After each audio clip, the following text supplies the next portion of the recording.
Mr. Henry, do you believe that Jesus is Lord and that he saved you?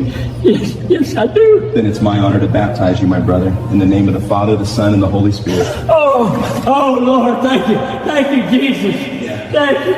I'm yours. My name is Walter Briggs, and I am 99 years old, and I am the man that went... ዋልተር ብሪክስ እባላለሁ። የ99 ዓመት የዕድሜ ባለጠጋ ነኝ። በዚህ ሰዓት እዚህ ወንበር ላይ ቁጭ ብዬ ይህን ምስክርነት ሰጣለሁ ብዬ አስቤ አልወቅም። ለ8 10 ዓመታት ያክል ሰዎችን እግዚአብሔር እንደሌለ ለማሳመን ያላደረኩት ነገር የለም። እንደ ተልኮያ አርጌ የተያዝኩት ሰዎች ኤቲስት እንዲሆኑ ወይም ደግሞ እግዚአብሔር የለም ብለው እንዲያስቡ ማድረግ ነበር። በአሜሪካ ውስጥ ብዙ ክርስቲያኖችን ፊት ለፊት ገጥም ያለው የሬዲዮ ፕሮግራምም ነበረኝ። በዚህ ሬዲዮ ፕሮግራም ላይ እምነታቸውን ለመከላከል የሚደውሉትም በሙሉ አዋርጄ አስወጣቸው ነበር። በቃ እድሜን በሙሉ የተለያዩ ጽሁፎችንና ትምህርቶችን እግዚአብሔር እንደሌለ የሚያሳዩ ነገሮችን እየሰራው እየጻፍኩና እየፈለሰፍኩ ኖሬያለሁ። እግዚአብሔርንም ሆነ መጽሐፍ ቅዱስን በህይወት ዘመኔ በሙሉ ስቃወም ኖሬያለሁ። በሰዓቱ ለክፋት ብዬ ሳይሆን ሰዎችን ነፃ እያወጣው ይመስለኝ ነበር። ከተረት ተረቶችና ከልብ ወለዶች ሰዎችን እየታደኩኝ ይመስለኝ ነበር። ነገር ግን የፍጹም ስህተት ነበር። ይህ አስተሳሰቤ ፍጹም ስህተት የነበረ አስተሳሰብ ነው። የሚያስደንቀው ግን መጨረሻዬ እንደ መጀመሪያዬ አልከፋም ነበር። ምክንያቱም የ99 ዓመት ሽማግሌ ሆኜ መጠመቅ ችያለሁ። ወደ ውስጥ ስገባ ለ99 ዓመት እግዚአብሔር አምላክን ሲቃወም የኖረ ሰው ሆኜ ገባው። ስወጣ ግን ሙሉ በሙሉ የተቀየረ ሰው ነበርኩ። ከውሃው ስወጣ እያለቀስኩና ልክ እንደ ሕፃን ልጅ እየተነፋረቅኩኝ ነበር። በሕይወቴ ማገባደጃ ላይ እጄን ለክርስቶስ ኢየሱስ አሳልፌ ሰጠው። እውነቱን ለመናገር የእግዚአብሔር ጸጋ አይገባኝም ነበር። የእግዚአብሔር ምሕረት በፍጹም አይገባኝም። እግዚአብሔር አምላክ እንደኔ ያለውን የማያምንና ደረቅ ሰው ማዳን ከቻለ ማንንም ማዳን ይችላል። ወደ ታሪኬ መጀመሪያ ልውሰዳችሁ። ተወልጄ ያደግኩት ኦሃዮ ተብላ በምትጠራ ትንሽዬ ከተማ ውስጥ ነው። አባቴ ጠንካራና ትንሽ ጨከን ያለ ሰው ነው። አንድ አስተሳሰብ አለው። ሰዎች እግዚአብሔርን እንዲያምኑና እንዲፈሩ ከተፈለገ የእግዚአብሔርን አስፈሪ ጎን ማሳየት መልካም ነው ብሎ ያስባል። ብላቴና እያለሁ ወደ ቤተክርስቲያን መሄድም ሆነ በዛ መቆየት አልወድም ነበር። ቤተክርስቲያን ማለት ለኔ የሕግጋት የሚበዛበት ስፍራ ነው። ደግሞም ሰዎች በሀፍረታቸውና በዝምታ የሚዋጡበት ስፍራ አድርጌ ስለው ነበር። በነዛ በእንጨት የተሰሩ ወንበሮች ላይ ቁጭ ብዬ ሁሉ ጊዜ ከባዶነት ውጪ ምንም አይሰማኝም ነበር። አባቴም ቢሆን የወቀሳ ሰንጠረዥ ይመስል ጥቅሶችን እያወጣ ይወቅሰኝና እንዲሰማኝ ያደርገኝ ነበር። አንድም ቀን እግዚአብሔር ይወድሃል ብሎኝ አያውቅም። ይልቁንስ የሆነ ነገር ባጠፋ ወይ ደግሞ የሆነ ነገር ብታጠፋ እግዚአብሔር እንዲያደርግብሃል ያጠፋሃል እያለ ያስፈራራኝ ነበር። ጊዜው እንዲህ ያለ ነጎደ። እኔም የ11 ዓመት ልጅ ሆንኩኝ። በዚህ ጊዜ ነበር ታናሽ እህቴ ሩት ኃይለኛ ህመም ታመመች። 11 በነበርኩበት ሰዓት እሷ የ8 ዓመት ልጅ ነበረች። ጊዜው አሁንም እንደ አዲስ ትዝ ይለኛል። ባልጋዋ ላይ ቁጭ ብዬ እሷ ባልጋዋ ላይ የማቀቀች በሞት ጣር ላይ ሆና ስታቃስትና እየደከማት የበለጠ እየደከማት ስትሄድ ትዝ ይለኛል። እኔም እግዚአብሔር አምላክ እንዲፈውሳትና እንዲያድናት ተንበርክኬ እለምንና እማጸን ነበር። እግዚአብሔር ሆይ እህቴን ካዳንክልኝ የምትፈልገውን ነገር በሙሉ አደርግልሃለሁ እለው ነበር። ከዚህ በኋላ እድሜ ዘመኔን መልካም እንደመሆን እናገር ነበር። ሁለተኛ ስለ ቤተ ክርስቲያን እንደማላማርር እሱንም እንደማልናገር አወራው። እህቴን ብቻ ከፈወሳት ያለኝን እንደማደርግ አልገባው። በሚያሳዝን ሁኔታ ግን እህቴ ሩት በወረሃ ግንቦት ማክሰኞ ቀን ማለዳ ላይ አረፈች። የቀብር ቀኗን ልረሳው አልችልም። ሬሳ ሳጥኑ ወደ መቃብር ውስጥ ሲገባ ልቤ እየተሰነጠቀ ነበር።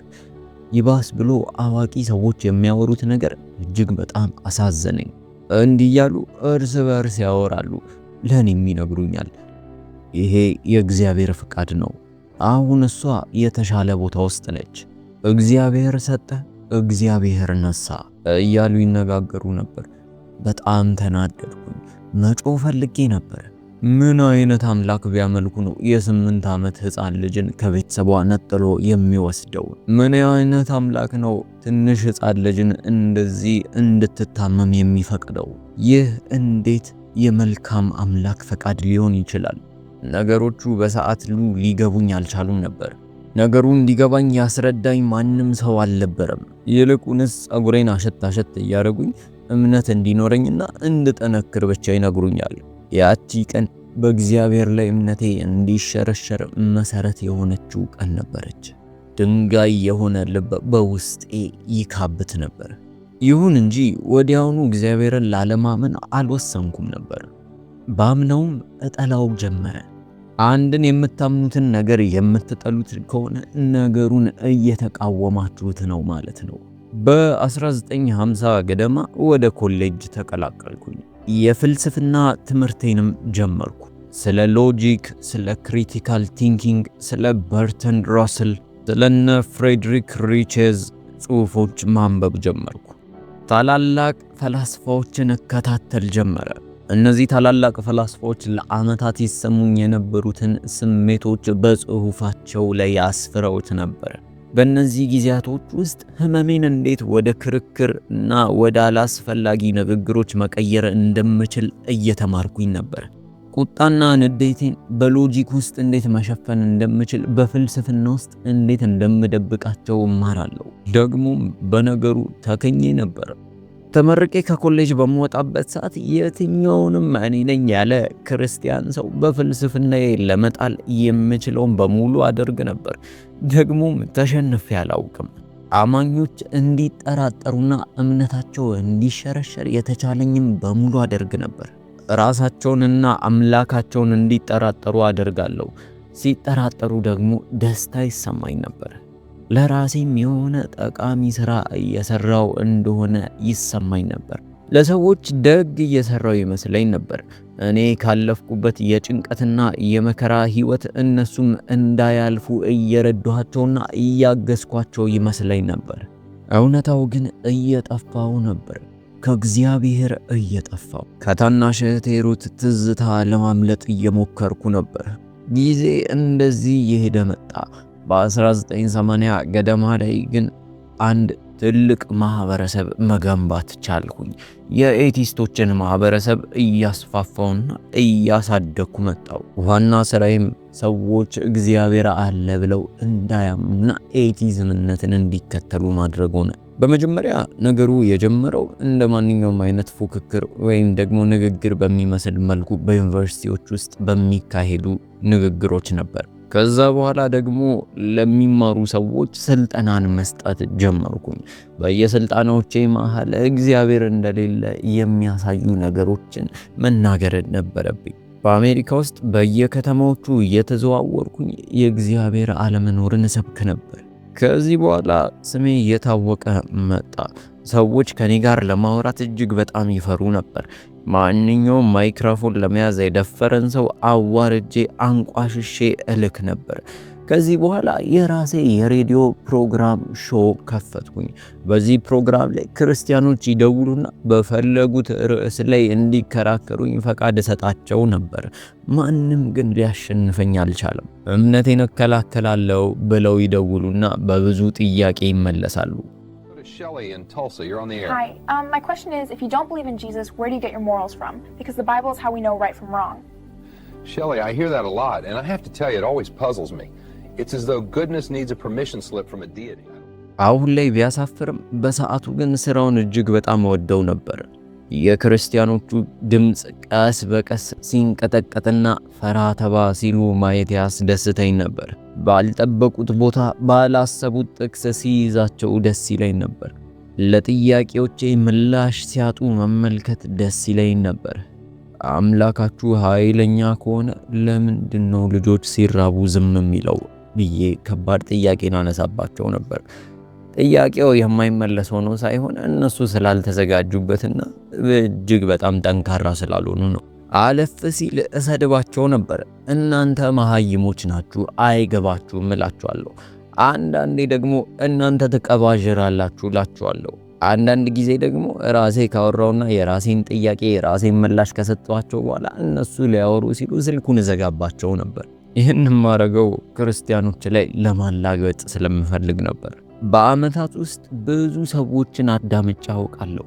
አንዳንድ ሰዎች ህይወታቸውን እንደቀየርኩላቸው ይነግሩኝና ያመሰግኑኝ ነበር። አንዳንዶቹ ደብዳቤን ይጽፉልኛል። አቶ ብሪክስ በምትናገራቸው ንግግሮች ብዙ ነገርን አስተውያለሁ። ድሮ ክርስቲያን ነበርኩ፣ አሁን ግን ክርስቲያን ላለመሆን ወስኛለሁ ይሉኛል። ሌሎች ደግሞ በውሸት ዓለም ውስጥ እየቃዡ ነፃ ስላወጣኸኝ አመሰግንሃለሁ ይሉኛል። እነዚህን ደብዳቤዎች በቢሮዬ ውስጥ በተለየ ሳጥን ውስጥ ከትቻቸው ልክ እንደ ዋንጫ ስገባ ስወጣ እመለከታቸዋለሁ። በእያንዳንዱ የምስጋና ወረቀቶችና ደብዳቤዎች ላይ ኩራት ይሰማኝ ነበር። የሆነ ቁም ነገር እንደሰራው አስብ ነበር። አሁን ላይ እነዚህን ወረቀቶች ሳስባቸው እጅግ በጣም አዝናለሁ። በደብዳቤዎቹ ላይ ያሉት እያንዳንዱ ስሞች ከእግዚአብሔር መንግሥት የገፈተርኳቸው ሰዎች ስሞች ናቸው። እያንዳንዱ የምስጋና ደብዳቤ ወደ ጨለማ የመሯቸው ነፍሳት ናቸው። ብዙዎቹን ክርስቲያኖች ወደኋላ እንዲያፈገፍጉ ምክንያት ቢሆንም አንዳንድ ክርስቲያኖች ግን እጅግ በጣም ጠንካራ ነበሩ። አስታውሳለሁ አንድ ወቅት ላይ መድረክ ላይ ቆሜ ሰዎችን ካሰለጠንኩና እግዚአብሔር እንደሌለ ከነገርኳቸው በኋላ አንድ ወጣት የቤት እመቤት የምትመስል ሴት ወደ እኔ ቀረበች። ቀለል ባለ ቋንቋ እንዲህ ብላ ነገረችኝ። አቶ ብሪክስ አውቃለሁ ውስጥ ብዙ ህመሞች አሉ፣ ነገር ግን ዘወትር ላንተ ከመጸለይ ወደ ኋላ አልልም። እድሜ ዘመኔን በሙሉ የጸሎት ርዕሴ ውስጥ አካትታለሁ ብላ ነገረችኝ። እኔ ግን እንደዚህ እንኳን በምትነግረኝ ሰዓት አልራራሁላትም ነበር። ወዲያውኑ አፌስኩባት። ጊዜዋን እያባከነች እንደሆነ ነገርኳት። እሷ ግን ምንም አልመሰላትም። ዝም ብላ ጭንቅላቷን ነቅነቅ አርጋ ጥላኝ ሄደች። አንዳንድ ጊዜ ደግሞ መንፈሳቸው የማይበገሩ ነው፣ በእውቀት ግን ብዙም በሳል ያልሆኑ ሰዎች አሉ። የፔንሲልቬኒያውን ወጣት አረሰውም። አስታውሳለሁ ምንም ያክል ብናገረው እንኳን መንፈሱ መቼም ቢሆን የሚሰበር የሚሰነጠቅ አልነበረም። ብዙ ነገሮች ከነገርኩት በኋላ እንዲህ ብሎ ምላሽን ይሰጠኛል። ሚስተር ብሪክስ ምንም ነገር ልትለኝ ትችላለህ፣ ነገር ግን ኢየሱስ ክርስቶስ ለኔ ለህይወቴ ለቤተሰቤ ያደረገልኝን ልረሳ አልችልም ይለኛል። በእርግጥ ለዚህ ሰው ምንም አይነት ምላሽ መስጠት አልፈለኩም ነበር። በቃ ዝም ብዬ ወዲያውኑ ዘጋሁት። ነገር ግን ለረጅም ጊዜያት ልረሳው አልቻልኩም ነበር። አንዳንድ ሰዎች እጅግ በጣም ጠንካራ ናቸው። አይሰበሩም፣ አይሟሙም፣ እምነታቸው አይሸረሸርም። በቃ ከኔ በላይ የሆነ ነገር እንደነበራቸው ያስታውቃሉ። እነሱም መቼም ቢሆን ላሸንፋቸውም ሆነ ልረታቸው አልችልም ነበር። እኔ የሌለኝ እነሱ ያላቸው አንድ ትልቅ ነገር እንዳለ ያስታውቃል። ምናልባት ከኔ ጋር ሲከራከሩ የቆዩና ብዙ ያልኳቸው ሰዎች ይህን መልእክት እያዳመጡ ከሆነ አንድ ነገር ልነግራችሁ እወዳለሁ። ልክ ነበራችሁ። ስላመናችሁት ነገር ልክ ነበራችሁ። እንደናንተ አይነት ሰዎች በምድራችን ላይ ስላሉ እግዚአብሔር ይመስገን። አንድ የሚጮህ እንደኔ ሞኝ የሆነ ሰው እምነታችሁን እንዳይሸረሽረው ስላረጋችሁ እግዚአብሔር ይባረካችሁ። ይሄን ለምትሰሙ ክርስቲያኖች በሙሉ አንድ የምነግራችሁ ነገር አለ። እንደኔ እንዳሉ ኤቲስቶች ለማናገርም ሆነ ምላሽ ለመስጠት እንዳትፈሩ። ከናንተ ጋር ያለው ከማንም ጋር ካለው በላይ ነው። ኤቲስቶች እንደሚያወሩት አይደሉም፣ ከሚያወሩት በታች ናቸው። እንደሚታዩት ጠንካራ አይደሉም። ውስጣቸው እጅግ በጣም ልፍስፍስ ነው። እናንተ ያላችሁ መንፈስ ቅዱስ ውስጣቸው የለም። አብዛኛው ኤቲስት ከጀርባው ትልቅ የደበቀው የሸሸገው ህመም አለ። እባካችሁ እንዲሁም በተቻላችሁ አቅም ለኤቲስቶች እንድትጸልዩላቸው አበረታታችኋለሁ። እውነታውን እንድትጠራጠሩ እንዳያደርጓችሁ። በዚህ አካሄዴ አመታቶች ይሄዱ ጀመረ። ቀስ በቀስ እነዛ ሁሉ የግብዣ ማዕቶች ቀስ በቀስ እየጠፉ መጡ። እድሜ እየገፋ መጣ። እኔም 80ዎቹ ውስጥ ስገባ ሰዎች እንደ ድሮ መፈለጋቸው ቀዘቀዘ። በ80 ዕድሜ ላይ በቤት ውስጥ ብቸኝነት ውስጥ ያለ ሽማግሌ ሆንኩ። ማንም ሰው መልሶ ከኔ ለመስማት ፈቃደኛ አልነበረም። ትዝታ ብቻ ሆኜ እንደቀረው ተሰማኝ። ከዚህ በኋላ ህይወቴ የመራርነት ጉዞን ብሎ ጀመረ። እንቅልፍ ማጣት ጀመሩ። የሰዎች ፊትና የሰዎች ንግግር ጽሑፋቸው ፊቴ ላይ ድቅን ብሎ ይመጣ ጀመር። ያ እንቅልፍ ይነሳኛል። ብዙ ሰዎች እምነታቸውን እንደሸረሸርኩባቸውና አላማኝ እንዳደረኳቸው የነገሩኝ ሰዎች ፊት ለፊቴ ይመጡ ነበር። በተለይም ደግሞ በ1992 ላይ አንዲት ወጣት ሴት የጻፈችልኝን ጽሑፍ መቼም ቢሆን አልረሳውም። እንዲህ ይል ነበር: አቶ ብሪክስ፣ በአንተ ንግግሮችና በአንተ ክርክሮች ምክንያት ለምትሞቷ በሞት ጣር ላይ ላለችው እናቴ መንግሥተ ሰማያት እውነት እንዳልሆነ የውሸት እንደሆነ ነገርኳት።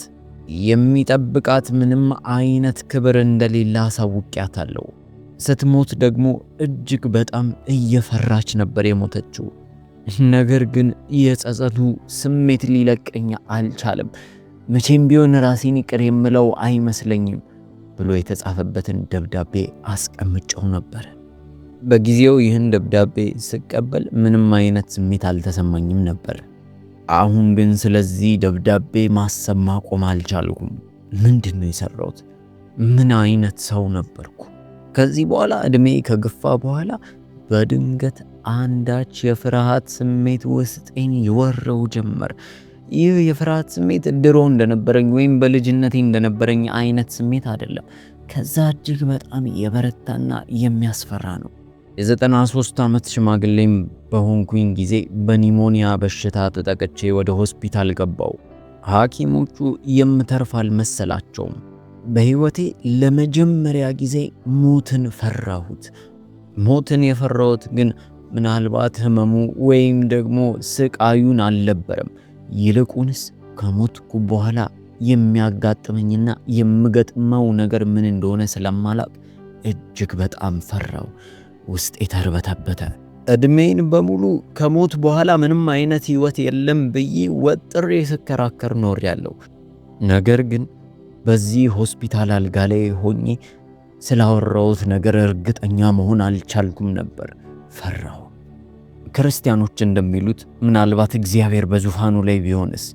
ምናልባት ፍርድ የሚባለው ነገር ቢኖርስ? ሰዎች ከሱ እንዲርቁ ዕድሜ ዘመኑን በሙሉ ሲለፋ የነበረውን ሰው ምን ሊለው ይችላል? በመጀመሪያ እነዚህን ስሜቶች ከውስጤ ለማውጣትና ለመደበቅ እሞክር ነበር። ይህ የፍርሃትና የግራ መጋባት ስሜት ያው በሆስፒታል አልጋ ላይ ስለሆንኩ የመጣ ነው ብዬ ራሴን ለማሳመን ሞክር ነበር። ነገር ግን ጊዜ የሚፈታው ሐሳብ አልነበረም፣ ምክንያቱም ሊለቀኝ አልቻለም። ታዲያ በዛ ጊዜ አንዱ ምሽት ላይ አንድ ነርስ ወደ ክፍሌ ገባች። በግምት ዕድሜዋ ወደ 30ዎቹ ገደማ ይጠጋል። ረጋ ያለች እንደሆነች ታስታውቃለች። አልጋዬን ትራሴን አስተካከለችልኝ። ሞኒተሩ ላይ ያለውን ነገር አስተካከለች። የሚያስፈልገውን ቼክአፕ ካደረገችልኝ በኋላ ከዚህ በፊት ማንም ሰው አድርጎልኝ የማያውቀውን ነገር አደረገችልኝ። አንገቷን ዝቅ አድርጋ ትጸልይልኝ ጀመረ። ቀስ ባለ ድምፅ ስትጸልይ እሰማታለሁ። በቃ ሹክሹክታ በሚመስል ድምፅ ትጸልይልኝ ነበር። አምላክ ሆይ የዋልተርን ነፍስ አሳልፌ ላንተ እሰጥሃለሁ። ታሪኩን እኔ አላውቀውም፣ ነገር ግን አንተ ታውቃለህ። እባክህ በዚች ምሽት ላይ ያንተ መገኘት ይሰማው፣ እንዳልረፈደ እንዲያውቅ አድርገው። እንዲህ ብላ ስትጸልይ ከልቧ እንደነበር ያስታውቃል። እኔ ማን እንደሆንኩ ምን እንዳደረግኩ ስለኔ ምንነት ምንም የምታውቀው ነገር አልነበር። እሷም ይህም ብላ ከሄደች በኋላ በህይወቴ ከረጅም ጊዜ በኋላ ለመጀመሪያ ጊዜ ስቅስቅ ብዬ በአልጋዬ ላይ አለቀስኩኝ። የዚች ወጣት ሴት ጸሎት እስከ ዛሬ ድረስ በህይወቴ ተሰምቶኝ የማያውቀውን ስሜት እንዲሰማኝ አደረገኝ፣ አነቃነቀኝ። በኋላም እግዚአብሔር ረድቶኝ ከኒሞኒያው ማገገም ቻልኩኝ። ነገር ግን ውስጤ ልክ እንደ ድሮ ደረቅ ወይም ደግሞ በእግዚአብሔር ላይ ያመፀ አልሆነም ነበር። የሆነ ነገር ውስጤ ተፈጥሮ ነበር። የሆነ እሳት ተጭሯል። ወዲያውኑ ኦንላይን ላይ ገብቼ የሰዎችን ምስክርነትና የሚያጋሩትን እውነታዎች መመልከት ጀመርኩ። ትምህርቶችን አዳምጣለሁ። ደግሞም የተለያዩ መንፈሳዊ እንቅስቃሴዎችን መመልከት ጀመርኩ። በመጀመሪያ ስከፍታቸው እንደ ድሮ ልቤ ደንደን ብሎ ነበር። በቃ ለመቀለድ ሰበብ አስባብ እፈልግ ነበር። በመኖሪያ ቤቴ ውስጥ ቁጭ ብዬ ለሚታየው ስክሪን ቲቪ ምላሽ እሰጥ ነበር።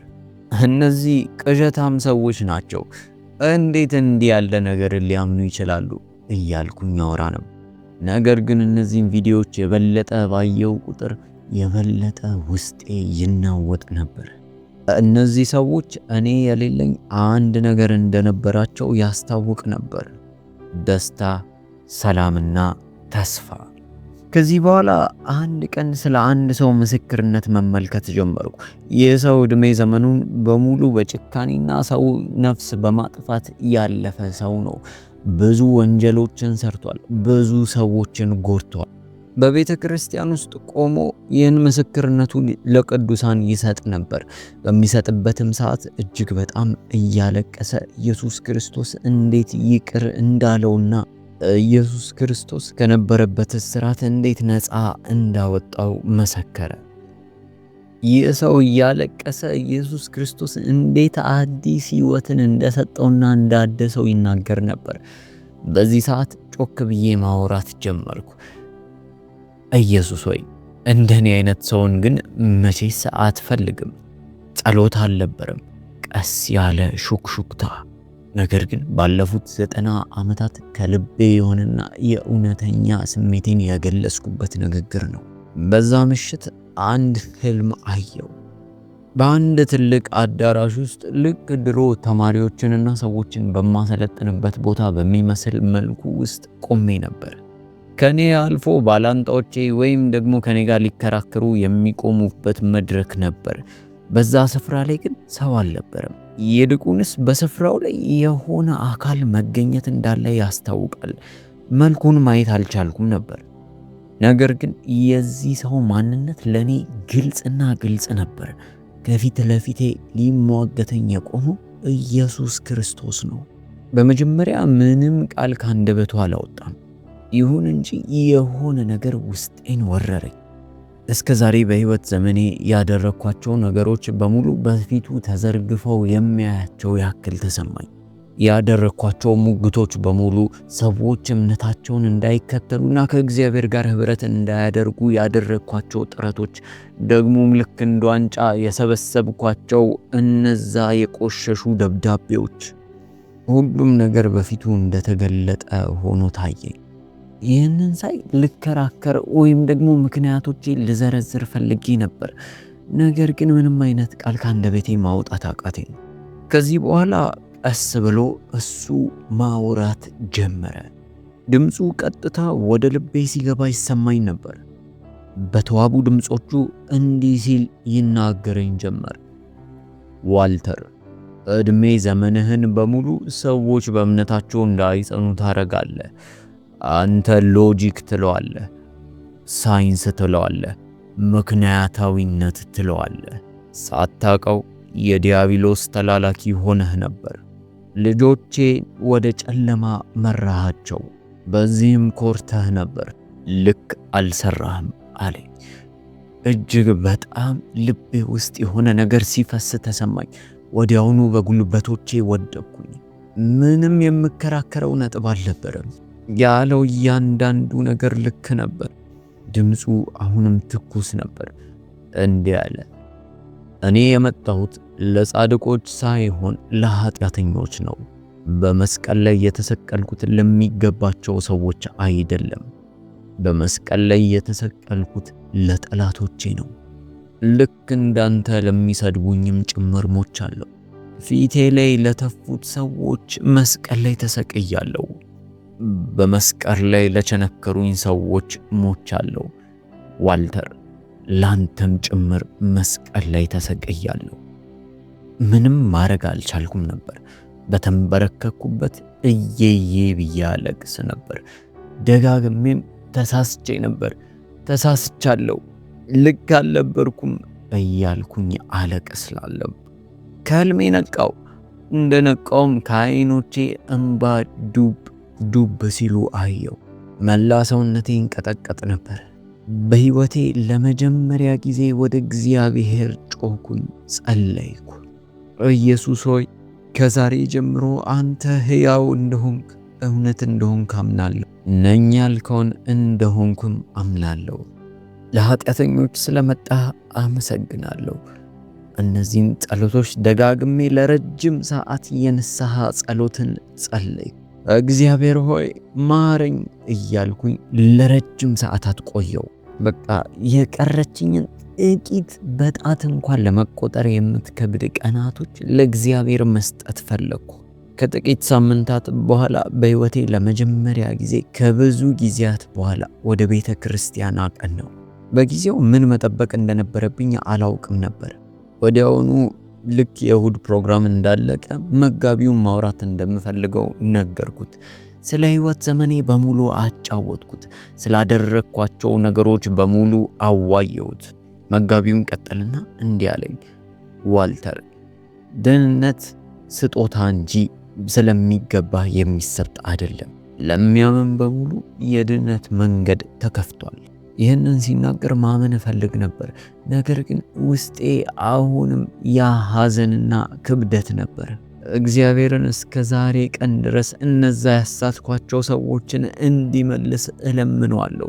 እነዛ ደብዳቤ የጻፉልኝ ሰዎች ደብዳቤያቸውን ይዤ አጥብቄ እጸልይላቸዋለሁ። እግዚአብሔር ያርገው አያርገው አላውቅም። እሱ የእግዚአብሔር ፈቃድ ነው። የእግዚአብሔርን ፈቃድ አላውቅም። ነገር ግን እስከምሞት ድረስ የጸሎት ርዕሴ ነው። ፓስተሩን ክብደቱ ገባውና ወዲያውኑ መጠመቅ እንደምፈልግ ጠየቀኝ። እኔም ምንም ሳላቅማማ እሺ አልኩት። የሚያውቁኝ ሰዎች በሙሉ መልሰው በጌታነቴና እግዚአብሔርን በመቀበሌ እንዲያውቁኝ እፈልግ ነበር። ያኔ በኤቲዝም ብዙ ያሳትኳቸው ሰዎች ምናልባትም ካዩ ብዬ ለመጠመቅ እጅግ በጣም ጓጓ ነበር። ለሰዎች በድጋሚ ወደ እግዚአብሔር ማስኬጃ መንገድ ለመሆን እሻ ነበር። በጥምቀት ውሃ ውስጥ ገብቼ ከወጣው በኋላ ማልቀስ ማቆም አልቻልኩም ነበር። የሆነ ስሜት ውስጤን ወረረው። ደጋግሜ ያለማቋረጥ ኢየሱስ ሆይ አመሰግንሃለሁ፣ አመሰግንሃለሁ እያልኩ አለቅስ ነበር። እንደታጠብኩና ንጹሕ እንደሆንኩ ተሰማኝ። ይሁን እንጂ አሁንም የሆነ ስብራት በውስጤ አለ። አሁን ይህንን ምስክርነት በምሰጣችሁም ሰዓት የሆነ ስብራት በውስጤ አለ። ይህ ስብራት የመጣው ከዚህ በፊት ያደረግኳቸውን ሰዎች ባስታወስኩኝ ቁጥር ነው። እነዛ በጨለማ ውስጥ እንዲቀሩ ያደረግኳቸው ሰዎች። ምናልባትም ይህን ሸክም እሱ ራሱ ኢየሱስን እስካገኘው ድረስ የምሸክመው ሸክም ነው። ከዚህ በኋላ አንድ በቤተ ክርስቲያን ውስጥ የሚገኝ ወጣት ይህንኑ የተጠመቅኩበትን ቪዲዮ ቀረጸና ለቀቀው። ብዙ ሰዎች እጅግ በጣም ተገረሙ። በተለይም የሚያውቁኝ ሰዎች በሙሉ ወደ እኔ ደወሉ። አንዳንድ ሰዎች ግን ሊቀበሉት አልፈለጉም ነበር። አንዳንዶች ይሄ ድራማ ነው ይላሉ፣ ሌሎች ደግሞ ይሄ የውሸት ነው ይላሉ። ነገር ግን እነዚህን ሰዎች እኔ እረዳቸው ነበር። ምክንያቱም አንድ ቀን እኔም በነሱ ጫማ ውስጥ ነበርኩኝ። እኔም ልክ እንደነሱ መንፈሳዊ ነገሮችን በማይ ሰዓት ይሄ ውሸት ነው፣ ይሄ የማይረባ ነገር ነው እያልኩኝ ስም ሰጣቸው ነበር። ሕይወትም ዘመኔን በሙሉ ወደ እግዚአብሔር የሚጠቁሙ ነገሮችና እግዚአብሔርን የሚያሳዩ ነገሮችን ስቃወም ኖሬያለሁ። እነዚህ ሰዎች ላይ እኔ አልናደድባቸው፣ ምክንያቱም እኔም እንደነሱ ነበርኩ። ነገር ግን ልክ እንደኔ አይነት ምስክርነቶችና መንፈሳዊ ምስክርነቶችን በምታዩ ሰዓት የምትቆጡ ከሆነና ነገሮችን በሙሉ የምትቃረኑ ሰዎች፣ ይህ ድራማ ነው፣ ይህ ውሸት ነው የምትሉ ሰዎች ካላችሁ ዛሬ ላስጠነቅቃችሁ እወዳለሁ። እኔም ልክ እንደናንተ ነበርኩ። ዲያብሎስ ውሸታም መሆኑን እወቁ። ግራ እንድትጋቡና እንድትጠራጠሩ ይፈልጋል። ለብዙ ዓመታት ሎጂክና ምክንያታዊነት ነው እያልኩኝ የዲያብሎስን ሥራ ስሰራ ኖሬያለሁ። ነገር ግን እናንተ ከኔ ሕይወት እንድትማሩ ይህንን ምስክርነት መስክሬላችኋለሁ። ዲያብሎስ አሁን ጠንክሮ የሚሰራው ሰዎች በሲኦልና በመንግሥተ ሰማይ በእግዚአብሔርና በዲያብሎስ እንዳያምኑ በማድረግ ነው። ዲያብሎስ ውሸታም፣ የውሸት አባትም ጭምር ነው። ቀድማችሁ ልትነቁ ይገባል። አለበዚያ በጠላት መዳፍ ውስጥ ትወድቃላችሁ። ዛሬ ይህ ለእናንተ ማስጠንቀቂያ ደውል ነው። እናንተ አመናችሁም አላመናችሁም እግዚአብሔር በዙፋኑ ላይ ነው። እግዚአብሔር አምላክነቱን በእናንተ ማመንና አለማመን የሚገደብ አይደለም። ወደ እግዚአብሔር ተመለሱ። ፊታችሁን ወደ እግዚአብሔር አዙሩ።